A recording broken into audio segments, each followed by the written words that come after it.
Hi everyone, it's Fiona here from fionamarks.com, and I'm back for my newsletter, the Friday 5, where I'm going to share with you things that are happening here with my astrology practice and what's going on in my world. So this week, I'm going to just remind you how to keep in touch with me and talk about the Saturn-Jupiter conjunction, which brings up some of the themes that I've been discussing on the blog this year around truth. And we'll touch on how the Yoga Sutras of Patanjali feed into that truth model. And I want to share with you my Vedic art as a Christmas idea for loved ones in your life. So just a reminder that great ways to keep in touch with me are YouTube, which I'm sharing on this other screen here. You can subscribe. And when you do that, I think there's also a bell so you can get notifications. And this week on the YouTube channel, I loaded up a video talking about Prince Harry's first house and going through all those indicators that we look at in astrology to build up this rich picture of everyone's chart, that to give you guys an idea of the detail that's involved, but also the data that goes into making those decisions and the complexity of how things weave together. So there's a few videos there. There's one on the first house of Prince Harry. There's one of an overview where we just explain what's in his chart and how to read the screen.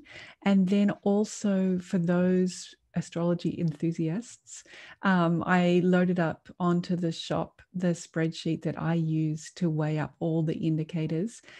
This is something I developed when I was writing my final papers. So it's not for the general public really, or I don't know if it's for anyone, but I know that you guys have been requesting how I look at all of those indicators, like the indicators around the gunas or around the life calling, around the elements, and how they feed into the sign, the planet, the house lord. So we get this picture of coherence in the chart. So those are the new videos that are up there on YouTube. You can also follow me on Facebook and on the blog on my website. So those are great ways to keep in touch with what's happening with me. Now, meanwhile, what's happening in the sky? Last week, we got to talk about an eclipse. This week, we're talking about Saturn and Jupiter becoming very close in the sky. Here's a great diagram that over time, you can see that Saturn and Jupiter have been getting closer and closer together. On the 21st of December, very soon, this conjunction is going to be within 6 minutes of each other. So to the naked eye, it's going to look like these two bright planets are kind of one large weird-shaped planet. And that is going to be happening right around sunset because it's happening in Aquarius, and the sun on that day, the 21st, will move into Capricorn. So that's only 30 degrees in front or behind, however you think about these things. So that's why you need to find a spot to go watch it where you can see the whole horizon, because it's going to happen low to the ground. So from now, Friday the 18th, each evening go out and find your spot where you can see the sun setting and see these two big planets getting closer and closer together. And we mentioned that it's happening in Aquarius, and this will actually be the completion of these cycles that Jupiter and Saturn do, moving through different element signs throughout the zodiac. So for a period of about 200 years, every time that Jupiter and Saturn get together, which is about every 20 years, they will do that in signs of the same element. And for the last 200 years, it's been in earth signs. And we can think about perhaps how secular our lives have become in this last 200 years, and very materially focused. And to a large extent, if we zoom out, people's lives are materially become easier. More people are in the middle class or in that functioning material world. But now this will officially mark Jupiter and Saturn beginning their next 200-year cycle in air signs. So they kind of dipped in here in 1980 to 2000. Like they come into an air sign and then they go back to Earth, and then they come in fully to air signs and keep going. Now for 200 years, it will always be in air signs. And this is something for us to reflect on, because if we think about what Aquarius is all about, it is an air sign. So it's got all of that thing about ideas and movement and technology, inventions, so a whole lot of newness and much more light, fast moving than Earth, which is quite heavy. But also ideas in Aquarius around community and connectedness to others, collaborating, contributing to the greater good by giving our worth, our legacy to the collective. So Aquarius about the collective. And think about that the last time that these two big planets were doing their cycles through air signs was from 1226 to 1405. And that's really what we can associate with the Renaissance and with exploration. Speaking here from European history that I've grown up with, that's the kind of things that were going on at that time.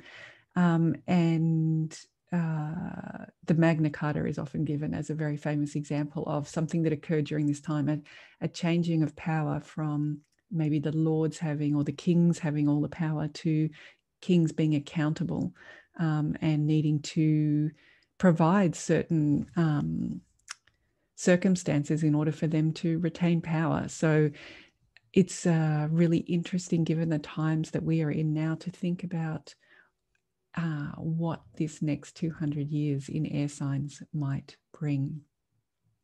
And that has also led me to reflect on some of the themes that I've been sharing with you in the blog this year around truth. I really feel that Jupiter being in Saturn's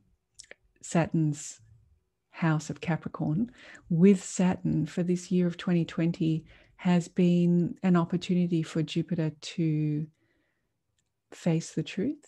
Jupiter is really optimistic and hopeful, and generally has a very broad view, very expansive, likes to look at the big picture and to look all around, and brings so much wisdom and contentment for us from that, because it's Jupiter that brings that big picture, that gives us understanding of why things can be difficult, or why something makes sense, when you can see big enough all the context.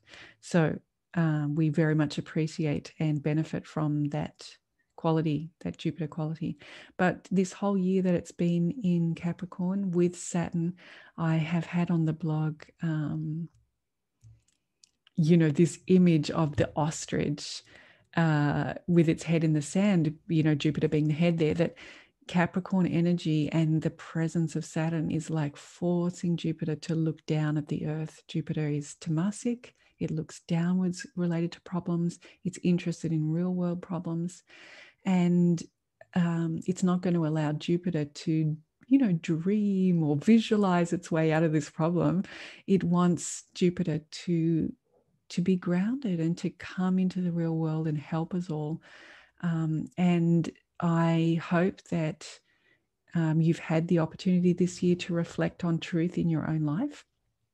And we've all experienced a lot of fake news, and maybe, we really still are in this period where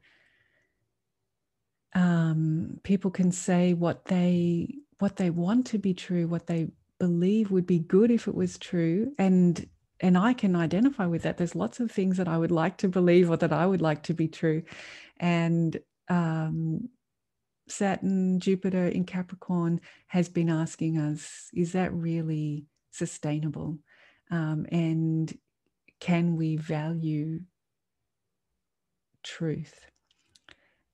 So let's take the opportunities. Saturn's just left to go into Aquarius.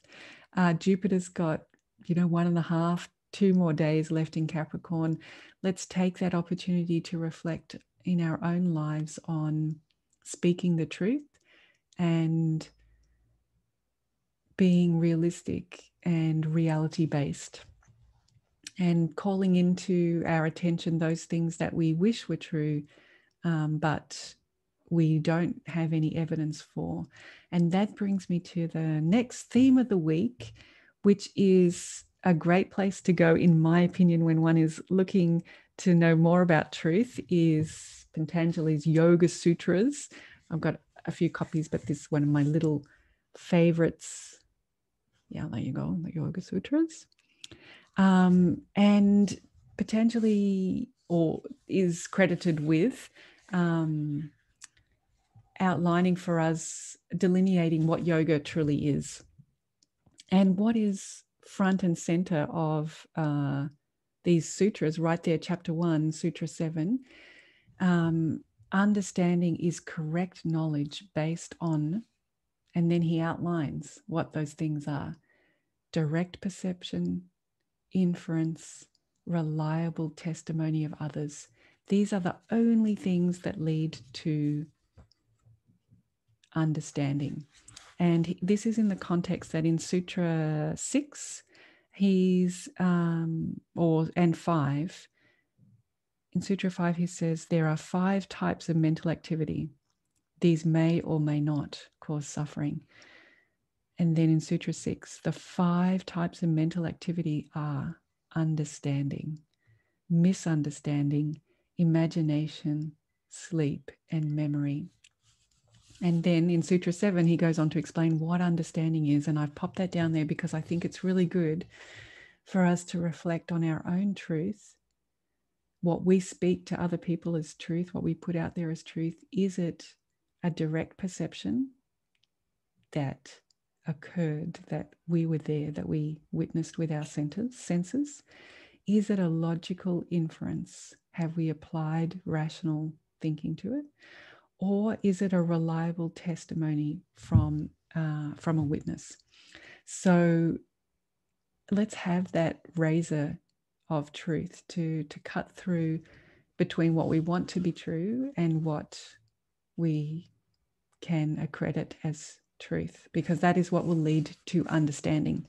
And then misunderstanding, that's Sutra 8, is the delusion that stems from false impressions of reality. And number 9, Sutra 9, imagination is thought based on an image conjured up by our words and is without substance. So perhaps in these final days of Jupiter being in Capricorn, we can reflect on those, on the way we speak to others, the perceptions that we have of the world, the worldview that we share with others. What if that is fostering understanding, that is correct knowledge? What if that is coming from misunderstanding? And what if that is coming from imagination? So we can learn from Patanjali here. And then, of course, in chapter 2, Patanjali goes out to outline the 8 limbs of yoga. And this such a great foundation. I'll just share with you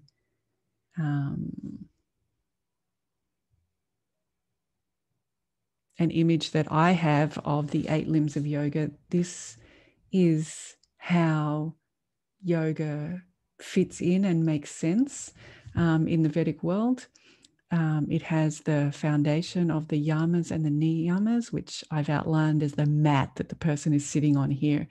And then the asanas and the pranayama that we maybe associate with yoga are there, that core of the body.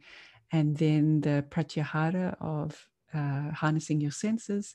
And then here we have dharana and dhyana and samadhi, these practices that help us harness the mind to be in the flow and to be the flow. So this is a representation that I have of the 8 limbs of yoga. But They are all outlined here in the Yoga Sutras. And one of the yamas, that is the laws of life, there are 5. The first one, non-violence. The second one, truthfulness, integrity, chastity, and non-attachment. Obviously, these are translated slightly differently for each. People think they can express it more concisely, but in the drawing I have Satya, non-lying; Ahimsa, non-harming; Asteya, non-stealing; Brahmacharya, non-dissipating your energy; and Aparigraha, non-grasping. So these are the things that if we can harness these urges, we have a great foundation for yoga. And right there is that urge to lie. And being reminded that this is really the foundation of yoga, is truthfulness. So a great time to reflect on truth in your own life. It's easy to think that other people are creating fake news, but are we holding ourselves to that standard of understanding that is correct knowledge, that is based on direct perception, inference, or reliable testimony of others? So good contemplation for your reflection and meditation in these last few days of Jupiter being in Capricorn. And finally, because we're right here with the artwork, I just wanted to point out that you can come onto my page on Redbubble. This is a great company that produces artwork all over the world. So you can select any of these images. You can put them on posters, on cards, on t-shirts, mugs, you name it. So perhaps there's someone in your life who is interested in astrology or yoga and may love to have some art in their home this year as a Christmas present. It's a great way to support independent artists by purchasing their work and giving as gifts. All right, there you are. I hope that you are well, you are enjoying the astrological experience of the end of 2020, feeling that Saturn has left Capricorn already this week. Jupiter will be leaving very soon. And a lot of planets moved this week, moved signs. So perhaps you've noticed in yourself a bit more forward motion, a bit of change and activity. And I look forward to catching up with some of you over the Christmas period. I probably will not post newsletters, but I'll see you in January to catch up with Friday 5 with Fiona. Okay, best wishes until then. Bye.